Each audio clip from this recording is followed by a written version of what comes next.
Hello friends, ये आप lesson plan का पूरा एक लेसन प्लान इंग्लिश का देख रहे हो कि कैसे कैसे बनाया जाता है, क्या फॉर्मेट होता है लेसन प्लान का। अपने अपने कॉलेज में डिफरेंट तरह के लेसन प्लान का यूज़ होता है। कभी ये हो जाता है कि इंट्रोडक्टरी क्वेश्चन के बाद डायरेक्ट आपका ये स्टेटमेंट नहीं, पहले प्रेजेंटेशन होता है देन आफ्टर स्टेटमेंट रेज होता है। बट जो मैंने जिस कॉलेज से किया है वो आपको पता ही चल गया होगा, उसमें ये फॉर्मेट चलता था। तो पहला होता था हेडिंग डेट का, जो हम ब्लैक बोर्ड पे मेंशन करते थे। डेट, क्लास प्लस आपने जो है सब्जेक्ट कौन सा है, अगर सब सब्जेक्ट है उसमें तो आप सब सब्जेक्ट डालोगे। सब सब्जेक्ट में आ जाता है, जैसे आप ले लीजिए एग्जांपल सोशल साइंस पढ़ा रहे हो तो सोशल साइंस के अंदर जो सब सब्जेक्ट आता है वो हिस्ट्री, सिविक्स, ज्योग्राफी आ गए। बट यहाँ पे हम सब सब्जेक्ट में प्रॉज भी लिख सकते हैं, अदरवाइज़ हमारे में ब्रैकेट में प्रॉज लिख दिया जाता था टॉपिक के बगल में। तो मैंने टॉपिक लास्ट में डालते हैं, जब आप इंट्रोडक्टरी क्वेश्चन करते समय उनसे क्वेश्चन नहीं निकल पाता है जो लास्ट का, तब आप ये हेडिंग डालते हो बोल्ड पे। फिर पीरियड आता है, फिर ड्यूरेशन आता है। जनरल ऑब्जेक्टिव में आप वो चीज़ लिखोगे जो भी आप टॉपिक पढ़ाने जा रहे हो, जिस सब्जेक्ट से रिलेटेड आप टॉपिक पढ़ाने जा रहे हो उसके बारे में, कि बच्चों को उसकी क्या जानकारी मिल रही है, क्या जनरल चीज़ें हैं जो उनसे वो सब्जेक्ट से सीख सकते हैं। ठीक, जैसे कि मैंने लिखा है to enable the student to speak and write correct English, to enable the student to develop a command over English language, which means कि बच्चे जो है अपने इंग्लिश लैंग्वेज पर कमांड कर सकें और उसे राइट और स्पीक कर सकें और understand also about English language. ठीक, फिर स्पेसिफिक ऑब्जेक्टिव में आ जाएंगे तो आप कॉग्निटिव ऑब्जेक्टिव लिखिएगा। यहाँ पे नॉलेज ऑब्जेक्टिव भी लिखा जा सकता है हेडिंग के तौर पे, बट हमारे यहाँ कॉग्निटिव ऑब्जेक्टिव भी चलता है। तो कॉग्निटिव ऑब्जेक्टिव इसमें चैप्टर से क्या सीखेगा, अभी तक था इन जनरल सब्जेक्ट से क्या सीखेगा, अब इसमें है सब चैप्टर से क्या सीखेगा, वो दो दो हेडिंग्स लिखनी है। फिर आप आ जाओगे इधर अंडरस्टैंडिंग ऑब्जेक्टिव, उस चैप्टर से वो बच्चा क्या अंडरस्टैंड कर सकता है, इंटरेस्ट जागृत होगा। मतलब एक सब्जेक्ट को, एक चैप्टर इंग्लिश के पढ़ने से उसके अंदर एक स्टोरी से रिलेटेड एक इंटरेस्ट डेवलप होगा, तो उसमें एक कंसंट्रेशन लेवल बूस्ट होगा। तो इसलिए यहाँ पे अंडरस्टैंडिंग के 2 पॉइंट लिखेंगे।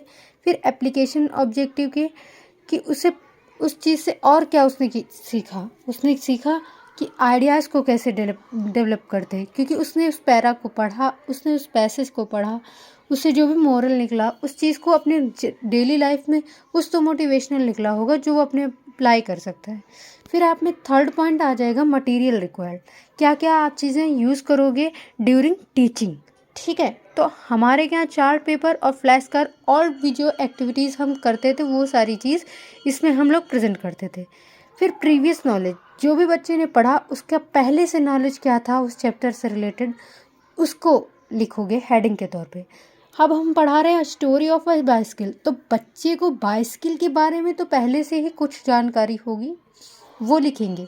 फिर इंट्रोडक्टिव क्वेश्चन में आ जाएगा तो पीपल टीचर की एक हेडिंग होगा और फिर एक स्टूडेंट्स की हेडिंग होगी, फिर सीरियल नंबर होगा, जैसा कि आप स्क्रीन पे देख सकते हो।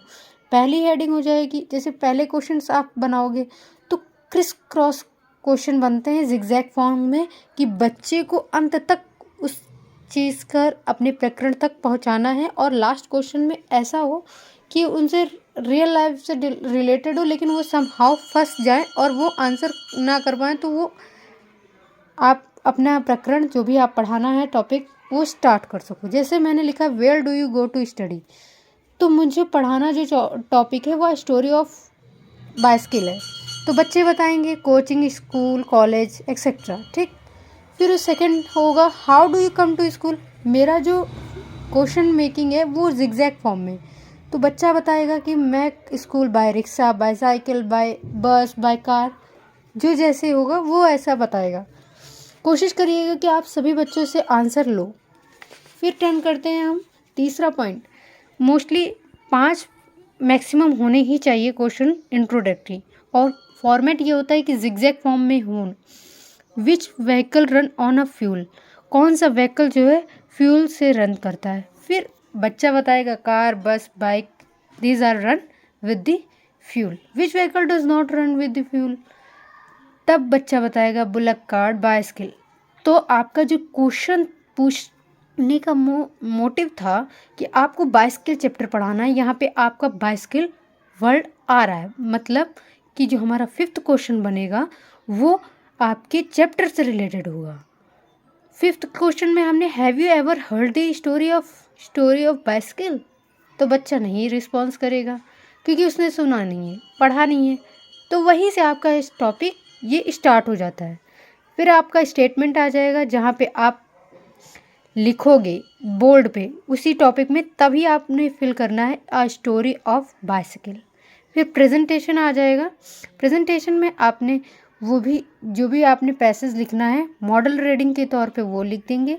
डैश करके जो भी पैरा पढ़ाना है उसका फर्स्ट पॉइंट और लास्ट पॉइंट मेंशन कर दोगे।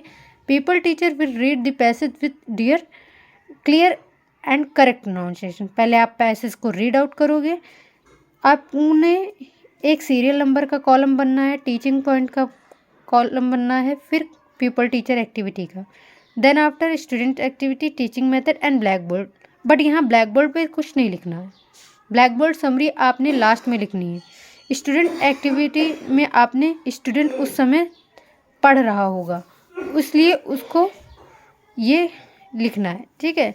फिर आपने ये पैसेज को जो पैरा आप पढ़ोगे उसको चिपका देना है, जिससे कि टीचर जो आपका इन्विजिलेटर टू से जो आपको देख रहा है पीछे बैठ के वो चीज़ वो देख सके कि हाँ आपने कितना चीज़ें लिखा है। फिर इसमें फ्लैश कार्ड का भी यूज़ होता है। फ्लैश कार्ड आप अट्रैक्टिव बनाने के लिए अपनी टीचिंग को आप डिफरेंट कार्टून का भी यूज़ कर सकते हैं कि टीचिंग आपकी एक अच्छा इम्प्रेशन डाले बच्चों के माइंड में भी, एज वेल एज जो आपको जज कर रहा है वो टीचर भी। प्रोनाउंसिएशन ड्रिल मतलब जो टीचर होगा वो फ्लैश कार्ड दिखाकर उनसे प्रोनाउंस कराएगा कि ये क्या लिखा है।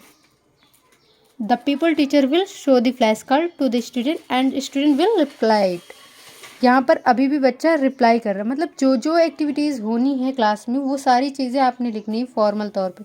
फिर इमिटेशन मेथड, इसमें बच्चा जो है पैसेज को रीड आउट करेगा, जो भी आपने पैसेज पढ़ा वो रीड करेगा। फिर वर्ड एक्सपोजिशन आ जाएगा।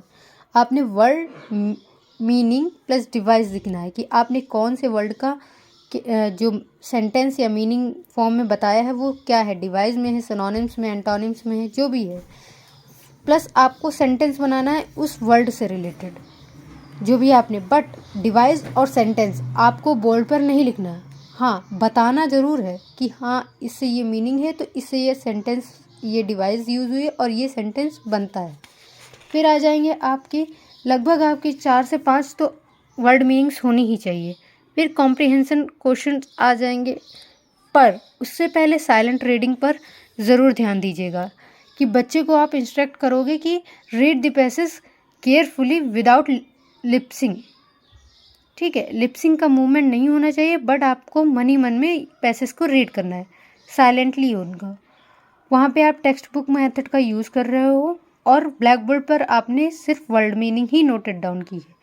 फिर कॉम्प्रिहेंशन क्वेश्चन आप जो भी पढ़ाए हो उससे एक समराइज फॉर्म में क्वेश्चन रेज करोगे। 4 से 5 क्वेश्चन मोस्टली होने ही चाहिए मैक्सिमम। फिर ब्लैक बोर्ड समरी, आपने ब्लैक बोर्ड समरी में जो भी वर्क किया वो यहाँ पे स्टक होगा। फिर लास्ट में 11 पॉइंट आपका आ जाएगा classroom inspection. The pupil teacher will tell the student note down the black board summary in there notebook. फिर आपने रिकैप्चुलेटरी क्वेश्चन दे देना है, चाहे वो आपने मैच फॉर्म में दिया हो फिल इन द ब्लैंक से या फिर ट्रू फॉल्स में, आपको जैसे सुविधा लगे, जैसे क्वेश्चन आप मेक आउट कर पा रहे हो उस क्वेश्चन को आपने बनाना है, लेकिन उसका यूज़ आप ब्लैक बोर्ड जो ब्लैक वाला आता है उससे करना है और ये क्लास में होगा और इसी से आप क्वेश्चन बच्चों से रीड कराओगे। फिर आपने एट लास्ट में होमवर्क दे देना है। होमवर्क ऐसा दीजिएगा जिसको करने में बच्चों को इंटरेस्ट हो, कोई बोरिंग वर्क मत दीजिएगा। अगर आपको ये वीडियो अच्छी लगी तो लाइक, शेयर और सब्सक्राइब करते हैं। मिलते हैं अनदर इंटरेस्टिंग वीडियो से।